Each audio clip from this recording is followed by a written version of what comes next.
I wanted to hit a lot on your roster and just kind of go through some things there, but I'd be remiss if I didn't ask about obviously the craziness that's been going on the last 3 months that's involved Florida State. You guys missing out on the playoff, which I'm sure you're tired of talking about, but I have to ask about what's it been like in these few months since then, since you guys were held out of that, and what's the response been like there on campus?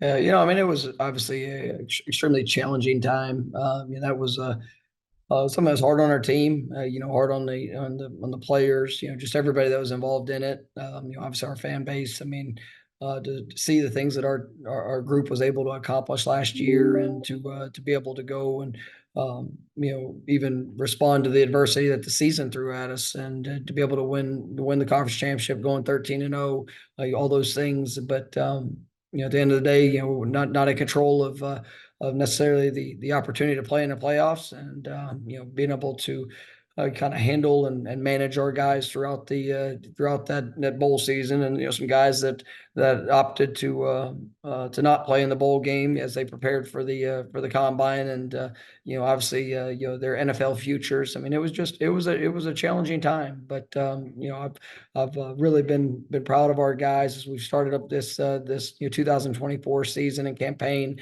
Everything building off of the experiences that we've had, and I'm really proud of the work that's gone into it, the mindset, of new guys and new positions, and some guys that are having to elevate into leadership roles, and just excited about this team. And they worked extremely hard through our winter program. We've seen some great gains. I mean, it's the strongest team that we've had since we've been here, as well as the fastest team that we've had. So excited about the ability that's here, but you're really looking forward to seeing this team, take its own steps and defining their legacy and that identity that we desire.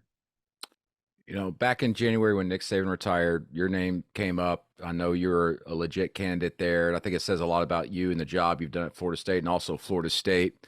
Obviously, you chose to stay at Florida State. You've built that thing back into the national title contender we're accustomed to seeing. It's a very deep roster, but what was it like those few days when the Alabama rumors were going on? Well, I mean, I think just in all things, it's crazy when some of those things are as you're working through processes of all of it. And I'm so grateful for the opportunity that I have here at Florida State. And this is a special place. It's a special place with special people, and I'm excited about the foundation we've been able to lay and a lot of the steps that we've been able to take. And we pour our heart into this, and I'm excited about what's been built, and definitely fired up for what's ahead. So going into last season, you guys had the number one returning production all the country. This year, as it stands right now, portal still happening, of course, in April, but you're 83rd. It's no secret you guys lost a lot. You lost over 20 players from the two deep, a lot of superstars that you had, but you've been back building a lot. And I've told you this in the past that I think you guys have probably done the best job out of anyone since the portal became a thing of complementing your high school recruiting with the portal. Of course, I don't have to mention certain names like a Jared Verse, guys that have come in and been immediate impact players and have helped your depth. And you mentioned it about this maybe being your strongest and your fastest team that you've seen so far, but it's also still pretty deep. It's just there's some inexperience there. So when you're going through spring right now, what's the feel you get with this team? Is it still kind of a championship quality program right now? No, I mean, I absolutely believe in this team, and it is as much competition as we've had. I believe the speed, the explosiveness, the playmaking ability, those are all things that have shown up, in our first couple of weeks of spring ball, and we do have experience. It's just guys are now emerging in different roles as they've grown, as they've developed. It's you're seeing guys taking that next step in their careers to go be the game changer, to go be the leader that he was going to help continue to push this team. And I think we're seeing that in a lot of positions. We were fortunate last year to have some really good depth where guys were being able to get that experience to play, to contribute. But I think this year has a chance to be the deepest team that we've had. And like I said, the development of our guys, in the weight room, what they've been able to do, the understanding of expectation, and then when you do have newcomers that join the program, whether it's freshmen or whether it's transfers,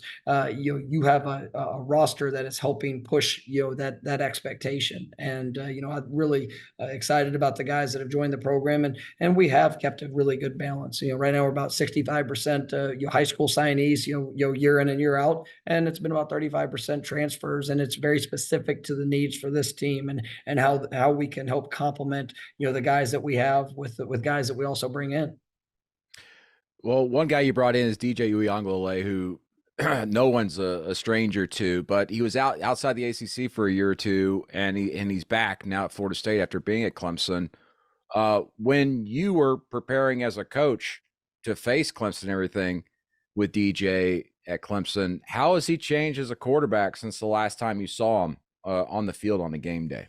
I really like what I've seen from DJ and just his growth and development. When he went to Oregon State, it was a big change in system and what to do. I mean, you saw him under center, you saw the vertical passing game that emerged. The things that he was able to do, and just I think growing as a quarterback through his progressions and just overall understanding of where to go to the ball, the confidence and what came with that. And even whenever he went in the portal and we got a chance to get him on campus, just listening to him talk. I mean, he's been through a lot of experiences. He's had some really high moments. He's had some challenging times that he's had to work through, and just the maturity of who he is. The person, the character, the desire to be a part of something even bigger than himself.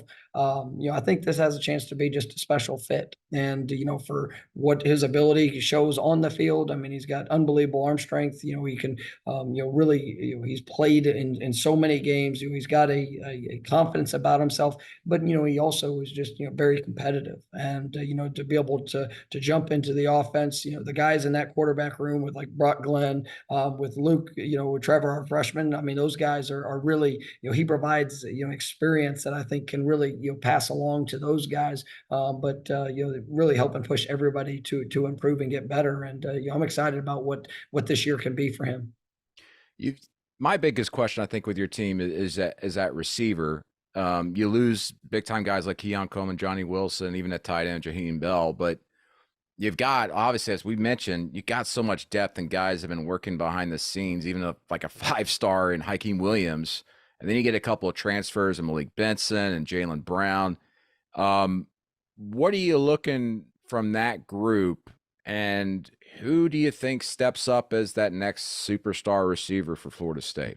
Well, I mean, I think the guys that you talked about, I mean, I'm really excited about, and you saw Hakeem Williams last year as a true freshman. You saw Destin Hill, who's a guy that I think has such a high ceiling of what he can do, and you really see him growing. He's had a great first week and a half of practice. Then you also have older guys, Ja'Kai Douglas last year when Keon and Johnny were both out. I mean, he was up in Pittsburgh, went 6 for over 100, and even in the bowl game, you had to go and play some running back just to guys not being available. I mean, he could really do it all, and you see those guys that have kind of emerged and played a role that now get a chance to take another step. Whether it's Kentron, whether it's Darion, it's really a fun group to coach, and I'm excited about the talent that's there, and just how we can utilize all the different the skill sets of what they bring, because this group can absolutely run. And so really excited about just the home run hitting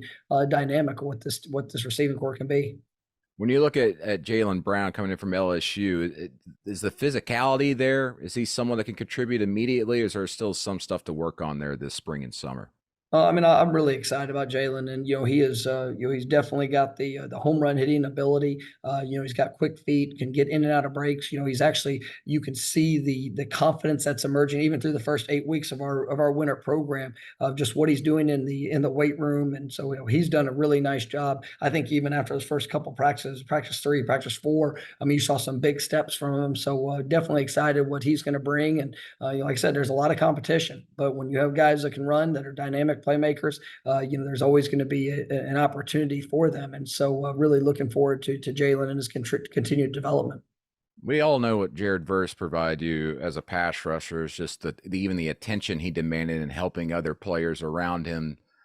Do you lean on another transfer like Marvin Jones Jr. to fill that role? And coupled with that, how big is it to have an all ACC type like Patrick Payton back in the fold on the roster this year? I mean, I think it's huge. And I mean, really, you look at, with Pat returning and even a guy like Byron Turner, who played a lot of good snaps for us last year, he's another year into it. But bringing in, Marvin, bringing in Sione. I mean, those guys, Sione was a second team all Pac-12, defensive end that brings a, physicality, a toughness, a mindset. Tommy, who has the versatility to be outside, but also can go down inside a little bit. It's a really, I like that room a lot. And, obviously we've had the big names that have come in. I think, Pat Payton has a chance to be that big name, in college, in college football this next year at the end position, but also the guys that, with Marvin, with Sione, with Byron, with, guys like Jaden Jones, who was coming off an injury, 2 years ago, that's grown and developed. Like I'm excited about the defensive end room and really what that can do to help those guys that are on the inside, who I think are really special players as well. I look elsewhere in that front seven. You've got some good pieces coming back. Grady Kelly, of course, but you lose, Braden Fisk, Fabian Lovett. Those are big losses. What's that group look like?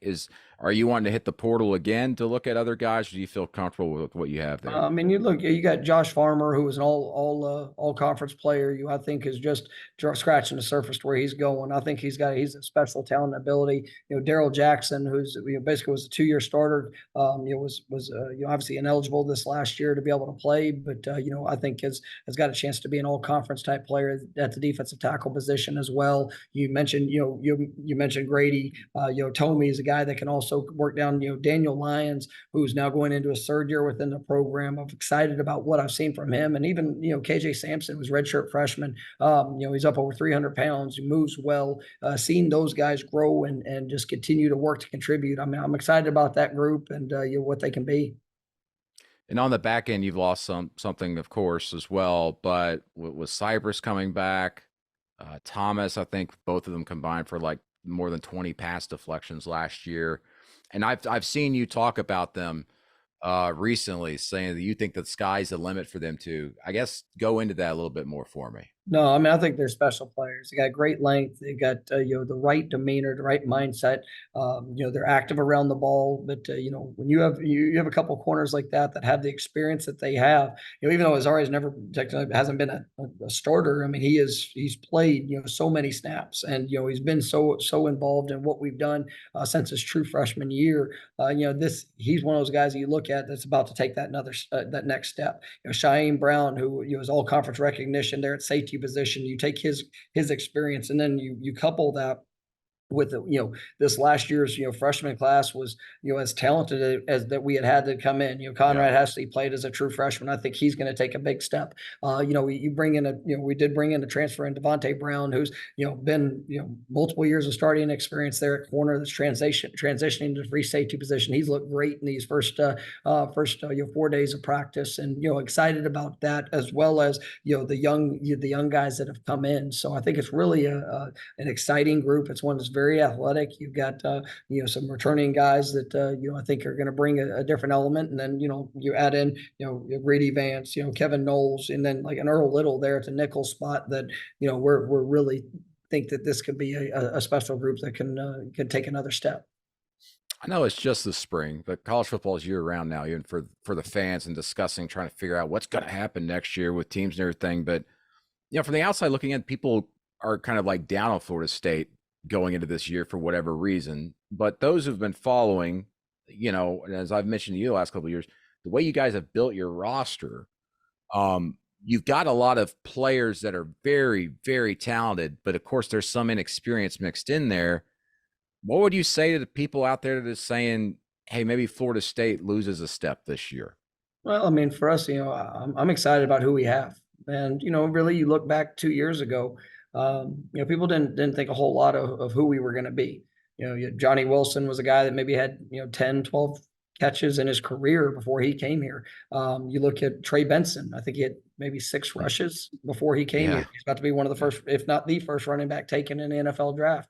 You see guys that really came in with maybe some unknowns. Jared Verse, obviously was very talented at Albany, but making that transition and how he was able to play and what he was able to do. I mean, you look at that. Last year we had 25 all conference players. It was a really special group. And half of those guys were high school players that had been here and kind of grown and developed. And those guys, I believe, are going to take another step. And yes, we had some great players that are transitioning, going to the NFL draft. And but I really am very confident in what this team is and how it's been brought together, and ultimately what they can do. Did you feel you've built Florida State back to that point? When we saw under Bobby Bowden that year after year, you're contending not just for the conference title, but in the national conversation, and especially with the playoff expanding the way it is this upcoming season. Well, I mean, I think we have a football team and a program that's excited to get better. And going through last year, going 13-0 through the regular season and championship game. I mean, that's very few times that's happened in college football history that a team's been able to accomplish that. But I'm excited about the improvement. I'm excited about where I see areas that we can grow, we can get better. Just even in some of the finer details of that. And you have a football team that embraces that. They embraces that part of the process of where we're going and what we believe that we can accomplish. And so, when you talk about the standard and the expectation at Florida State, I mean, it's a standard of excellence. We're going to push for that every single day. And, I believe in who I get to do it with, and, what we're going to be able to accomplish. Mike Norvell, Florida State, thanks for joining us.